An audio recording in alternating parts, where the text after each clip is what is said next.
And now here they are, the most daredevil group of daffy drivers to ever whirl their wheels in the wacky races, competing for the title of the world's wackiest racer. The cars are approaching the starting line, and away they go! Once you're out there, as soon as the green flag goes, that's it. You know, everything's gone then, you're happy. It's cheap, reliable form. It's the best way to have fun with your clothes on, isn't it? What a buzz.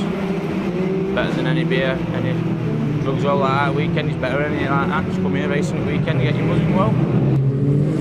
I just start looking in the mirror and you can see someone coming in flat out and it rattles your teeth. It's a feeling, man. It's bollocks.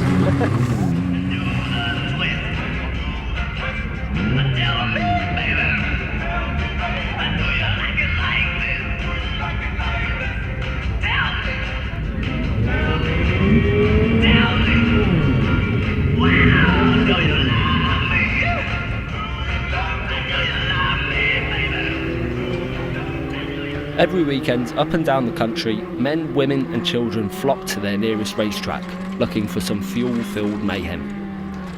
Passed down from generation to generation, these wacky races have long been the release for speed junkies, all seeking their latest adrenaline fix. By speaking to some of the contenders, we'll look into what drives these races and explore the traditions and customs of the grassroots sport. I've been going since I was about 2 weeks old. All my family race, my dad, my granddad, my uncle. My uncle helps me out massively at the minute with the car, he repairs it with me, so I've been going all my life. I race a Brisker Formula 2. It's a full space frame car and it's got a 2 litre blacktop Z-Tech engine in it. I also race national bangers, but we ain't got one here. They're full contact, same as these, but different rules. You can follow in a banger, whereas these you just move them out the way with a bumper type thing. I'm just learning with this. This is my first season, so I'm still learning, but we got a 5th last week, so we're getting better. But just finishing a race, that's good enough for me. I enjoy it, that's my main job.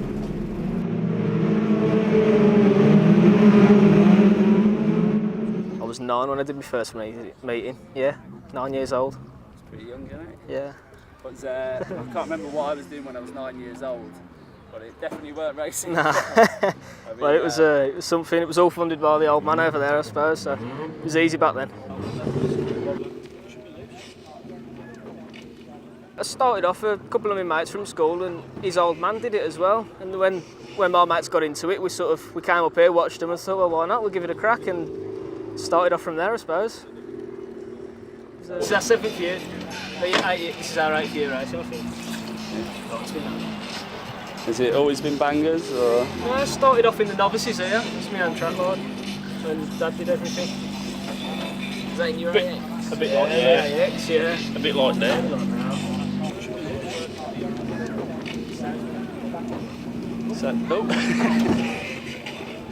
Racing, I was about 12-year-old when I got into racing. It's family's done it. It's gone down generation after generation. As you can see with my little lad's car over there, fetched him today, trying to get him back into it, It's just a good buzz, really. Dad racer, uncle racer? It was my uncle, mate, who got me into it. Started off back of a field down at local track at Brampton, and then just gone from there. Travel all over the country. It's good fun, very good fun.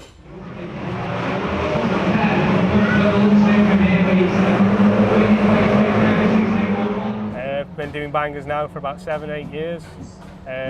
Won the British Championship tonight at Coventry. Won the World Final here last year, so pretty good all in all. I had a go when I was 16 at Birmingham Wheels, then had a few years out, and then really got into it at 2009 at Trent Raceway, and then did Buxton Raceway, done all the Star Track venues. We've been all over, Ipswich, Wales, you name it, we've pretty much been there. So we've travelled all over, enjoy what we're doing. So how did you first get into banger racing? Through mini stocks when I was 11 years old. Started through that. Did hot Fords, did them for years, then moved on to, did stock rods, then moved on to bangers and stuck with bangers because it's the future, I think. Future, okay, so future what, with grassroots racing? Yeah, grassroots racing, it's cheap, reliable form, it's the best way to have fun with your clothes on, isn't it? Until you have a go, It's more of the adrenaline. Once you're out there and you've had a few whacks here and there, at the first, I'll be honest with you, it's nervous, but once you get into it, you've had a few good wallops. It's just like going to the shop for a carton of milk. You just get straight into it, you'll just do it every week from now on.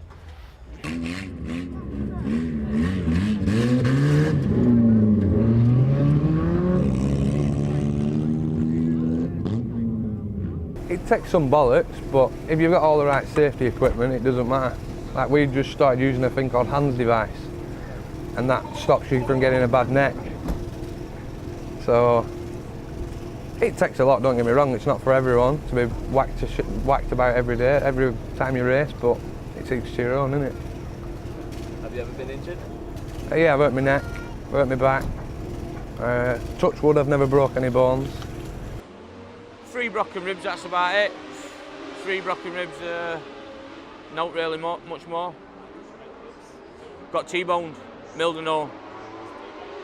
Where you get hit through side, hit through passenger door, that's a T-bone that. So that hurts, they hurt, they do hurt.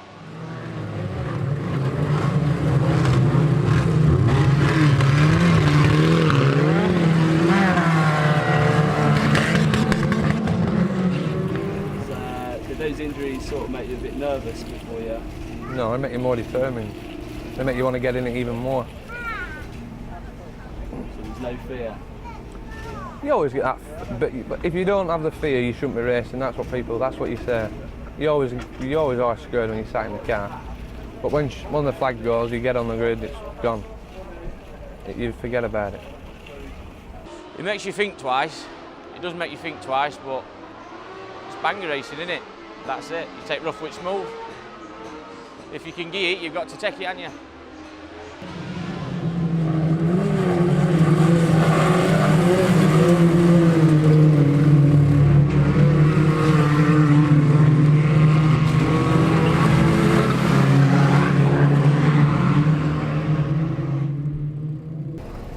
What is it that you enjoy about it most? The adrenaline. You'll never get anything. It's like a drug. Once you're in, you can't get out, no matter what you do or try. You can't. When you're sat in the car and you know there's that many cars, they are going to hit you. It's just, I don't know, it's hard to describe. It's that buzz you get.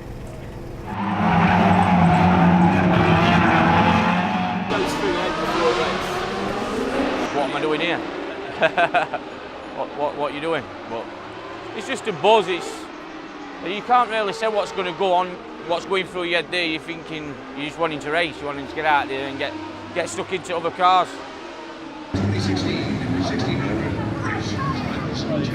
Getting stuck into it is an approach shared by all racers, but the underlying motivations for each driver seems to be split. Amongst the racing community, 2 types of racers are said to exist: rodders and smashers, namely those who like to win and those who enjoy nothing more than wreaking havoc.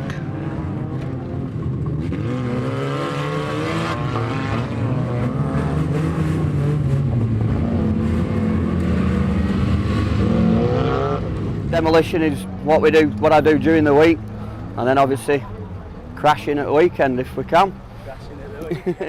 My cars was always built for one meeting. They'd race one meeting, that'd be it, they'd be scrapped. I just enjoy crashing. Well, I hardly win. I always get tangled up or have a crash first, but I prefer a good crash than a trophy. Yeah. What is it that you like about a good crash? I just like looking in the mirror and you can see someone coming in flat out and it rattles your teeth and it's a good feeling, man. It's the bollocks. When I race, I like to crash. It's a better buzz than racing around. It gets boring after a bit, so we get stuck into a few bootlids. So that's best part about it, a good crash. Coming off your car bent, fixing it, back out. Car bent, fixing back out, same old thing, but it's good. Well, yeah, nobody really comes to watch us go around in circles, do they? They want, banger racing, that's the name of the game. They want the crashing, that's crashing, handshakes after it crashes, that's what we all want. That's what we're here for. We like to get somebody back if they've got us. We like, that's payback, that's always the best, always something. It's a bit better when you've something to go for, somebody to chase, somebody you want, that's what we want. Depends who's on. If you've got a rival on, then I'll obviously go for the hit more than the win, but You know, if there's not many people who there you haven't got a problem with, you go for the win. Like, I prefer the win because your car lasts. But either way, it gets destroyed, it gets destroyed. That's the name of the game, isn't it? These drivers don't just race to destroy these cars, however. Ingrained within the DNA of the sport is a DIY ethos, for building and maintaining your own car. The vast majority of racers know their way around an engine and certainly aren't afraid to get their hands dirty.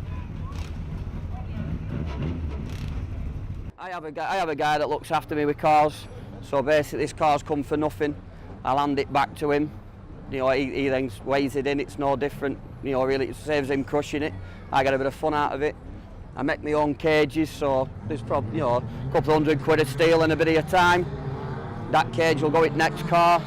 Use these Mondeos are easy, they usually come with an engine that's alright, so there's some lads putting money into them, but gone are them days, I can't be bothered with that anymore.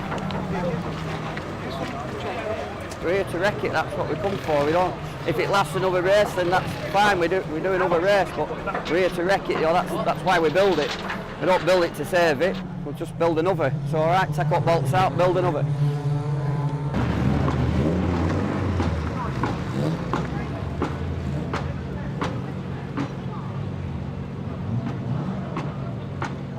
When I finish work, I go up the yard and crack on for a couple of hours, go home and do the same again the next night and the same again the next night.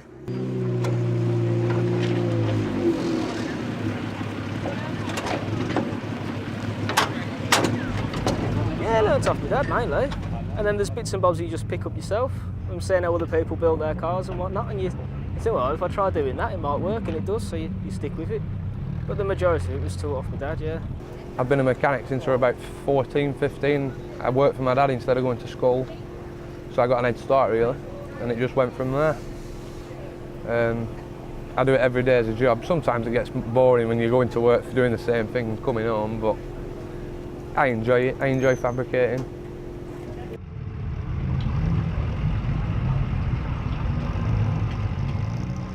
You've got to have a bit of knowledge about you to build a banger. You can't just chuck one together because that's when you get hurt. You've got to know where to bolt them, where to weld them, what engine to put in, do you know what I mean? It's just things like that. You've got to strip it all out and go from there, strip it out for all your, as you can see, your door plate, your cage, your bonnet bolts, all your bolts here and there, as you can see around the car, to strengthen it up, and so as you got years of experience helps along the way.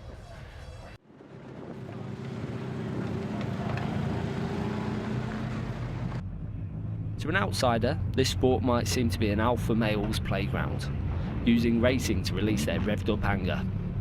While this may be the case for some, in truth, this grassroots sport is made up of a close-knit community and is very much family orientated. While there may be no friends on track, in the pits and stands this couldn't be further from the truth. 6 on the back of that as well, but he gets it a bit wrong there. Barry Russell between cars, it's all getting a bit tight on the home straight, and 600 goes. Yeah, everyone gets along. Like, I mean, at the end of the day, it should be like everyone smashes everyone up. Everyone should go and shake hands and have a beer after. That's how it should be. Nobody's here to hurt anybody, are they? Everyone's here to have fun, aren't they? Yeah, we're all friends off the track. We all help each other in pits. That's what we want. If we're stuck for parts, we'll lend each other parts and then go out and wreck them again on next race. Everyone will help you, no matter what. Even if you don't get on track, they'll still help you. It's very close neck. Then, I don't know, it's different to bangers. Bangers, some people can be funny, some people can't. But in Formula 2, I find everyone to be helpful as anything, especially the likes of Rob Mitchell.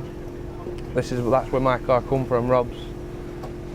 And him and my Uncle John, I wouldn't be racing. They're the endless help, no matter what you ask them.